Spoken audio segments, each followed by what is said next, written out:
j'espère que vous allez bien. Aujourd'hui, petite vidéo exceptionnelle, vidéo news. Attention avec Tether, on va parler vraiment de Tether aujourd'hui. C'est vraiment un sujet d'actualité avec ce qui est en train de se passer.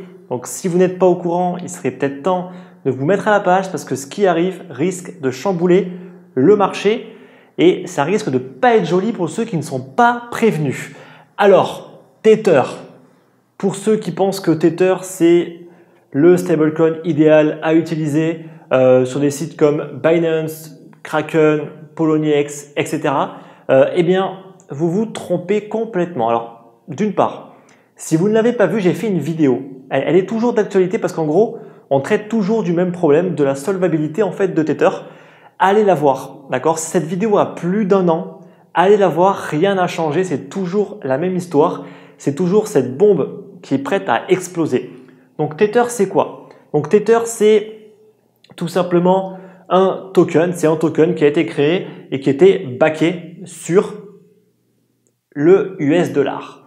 Et on partait du principe que un USDT équivalait à 1 dollar. De ce principe-là, il se trade à 1 dollar. Alors pour que ça fonctionne, comment ça se passe?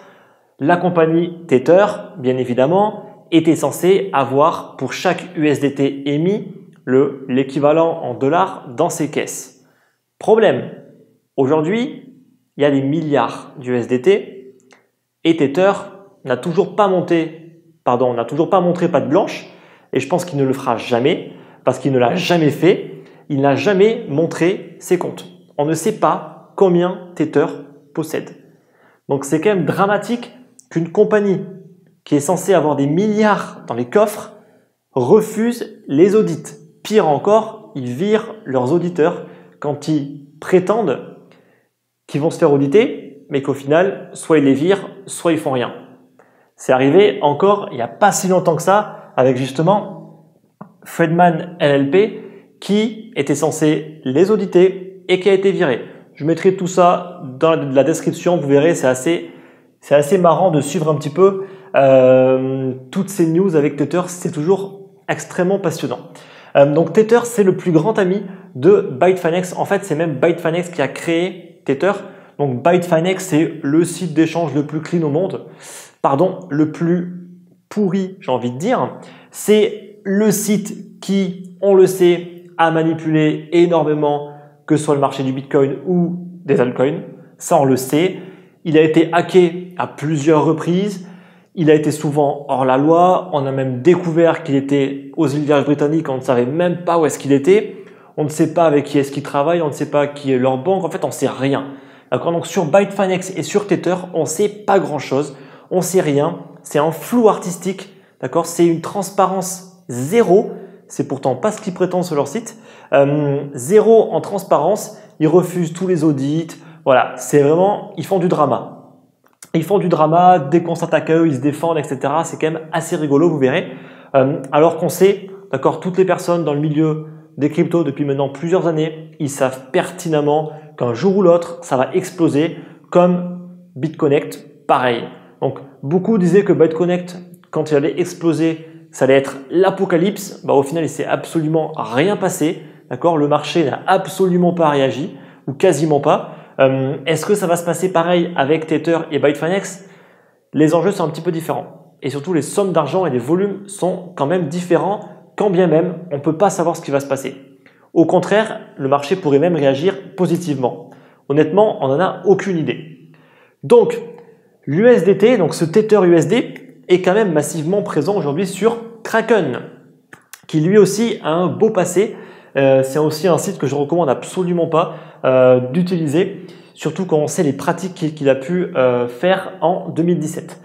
Donc Kraken, c'est le seul site qui propose la magnifique paire USDT-USD. Donc on peut échanger ces super USDT contre des véritables dollars. Alors si vous regardez le cours aujourd'hui, ça va vous faire très très peur. Et j'espère pour vous que vous n'avez pas d'USDT en vous disant « Parfait, c'est un stablecoin, je ne perdrai jamais d'argent ». Manque de bol, il a perdu pratiquement 15% de sa valeur. Là aujourd'hui, c'est quand même remonté un tout petit peu. On est environ à 10% de sa valeur qui a été perdue. On a un USDT qui s'échange à 90 centimes. On est loin quand même des 1 dollar. Je rappelle que c'est un stablecoin. Donc il n'est pas censé descendre aussi bas. Et ça fait plusieurs semaines qu'il est aussi bas. D'accord? C'est pas juste un tout petit dump qui va durer quelques minutes. Non, non. Ça fait plusieurs semaines maintenant qu'il est à des niveaux inférieurs à 1 $. Et ça commence à devenir très très grave. Donc, présent sur Kraken, mais pas que, sur Binance également, sur Bittrex également. À noter quand même que sur des sites comme Binance et Bittrex, j'en parlerai à la fin, il y a d'autres stablecoins qui commencent à arriver parce que justement, et surtout le CEO de Binance n'arrête pas justement de cracher sur l'USDT. Aujourd'hui, ils sont obligés de s'en servir parce que les gens sont jamais à la page, les gens sont toujours à l'ouest, ils continuent à utiliser l'USDT alors qu'on sait pertinemment que cette USDT ne vous donne pas droit à 1 $. On le sait. Et pourtant, les gens continuent à échanger en pensant que ça vaut toujours 1 $. C'est pour ça, à mon avis, que c'est encore sur ces sites-là. Mais vous allez voir que c'est en train de changer. Donc, légalement, et c'est là où ça va vraiment piquer pour certains qui doivent peut-être avoir encore des USDT, légalement, Tether n'est même plus obligé de convertir et de reprendre, on appelle ça en anglais redeem, de reprendre vos USDT pour les échanger contre des US dollars. D'accord? Ils ont changé leurs conditions.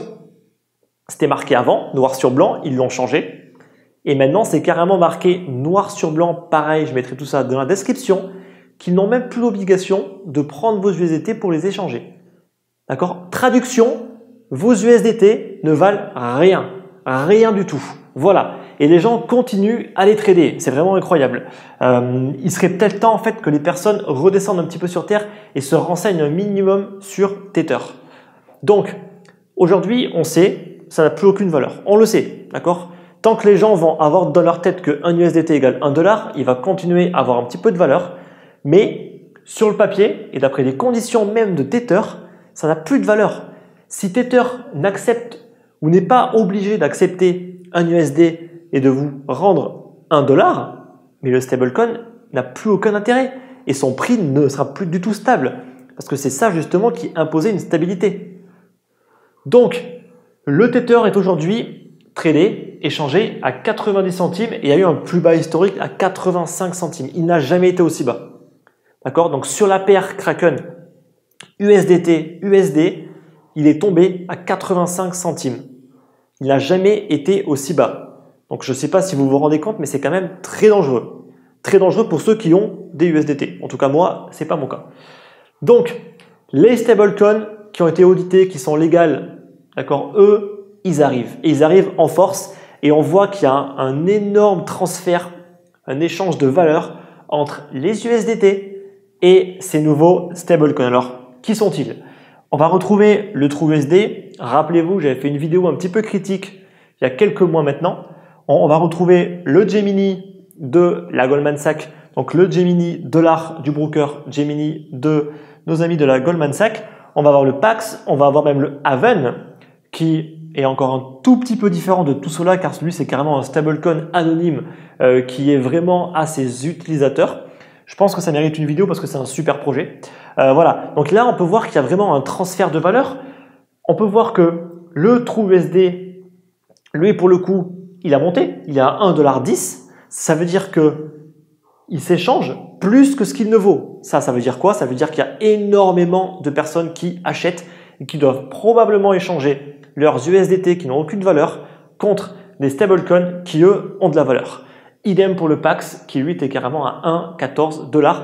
Ils ont tous des volumes qui ont explosé, d'accord? Carrément un x5 sur le TrueUSD où je crois c'est à plus de 50 à 60 millions de dollars d'échanges en 24 heures. Ces deux-là, d'accord, sont présents sur Binance. Donc on voit que Binance se diversifie et à mon avis, ils vont forcer les gens à transférer tous leurs USDT qui n'ont aucune valeur sur des stablecoins qui sont audités légales pour ensuite dégager le Tether. Et je pense que c'est ce qui va se passer sur la plupart de tous les brokers, sauf peut-être Kraken et Bitfinex qui sont bien amis avec nos amis de chez Tether. Mais je ne recommande absolument pas de se servir de ces sites d'échange. Voilà. Chose aussi à noter importante, c'est qu'en gros, on a vu, ça faisait longtemps, un gros souci d'arbitrage. C'était pas arrivé depuis tout simplement l'éclatement de la bulle quand le Bitcoin était monté à plus de 20 000 $ quasiment, où il y avait des énormes écarts entre les sites d'échange parce que tout simplement les sites étaient complètement surchargés. On n'arrivait même plus à faire de l'arbitrage. Il pouvait y avoir 1000 voire 2000 $ d'écart entre certains brokers.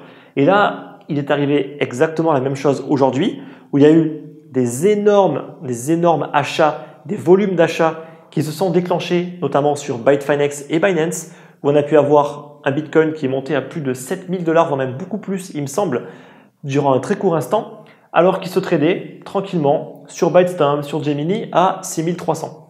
Ça faisait longtemps qu'on n'avait pas eu de tels problèmes. En plus, je précise que Bitfinex a pour l'instant gelé les dépôts et les retraits de monnaie fiat. Apparemment, ils auraient des problèmes avec leur banque. Ce serait résolu demain. On verra. Écoutez, on verra. En tout cas, moi, Bitfinex, je leur accorde aucun crédit, d'accord? Je ne crois absolument pas, d'accord, ces escrocs. Voilà. J'en dirai pas plus. Pour ceux qui veulent creuser, je mettrai pas mal de sources, d'accord, d'articles qui ont vraiment bien creusé le cas de Bitfinex et de TetherUSD. Des articles très récents où on voit vraiment que c'est vraiment pas beau. Donc renseignez-vous, c'est très important. Si vous utilisez encore des USDT, ne vous plaignez pas si un jour vous vous levez et qu'il n'a plus de valeur. Ne vous plaignez pas. On vous aura prévenu, ce truc n'a aucune valeur, il n'a plus de valeur, d'accord? Maintenant, c'est terminé, donc maintenant, c'est à vous d'agir. J'espère que cette vidéo vous a plu. N'oubliez pas de mettre un like, d'accord, pour nous soutenir. Si vous avez des choses à dire, c'est comme d'habitude dans les commentaires, je me ferai un plaisir d'y répondre. Et moi, je vous dis à très vite pour de prochaines vidéos. Merci.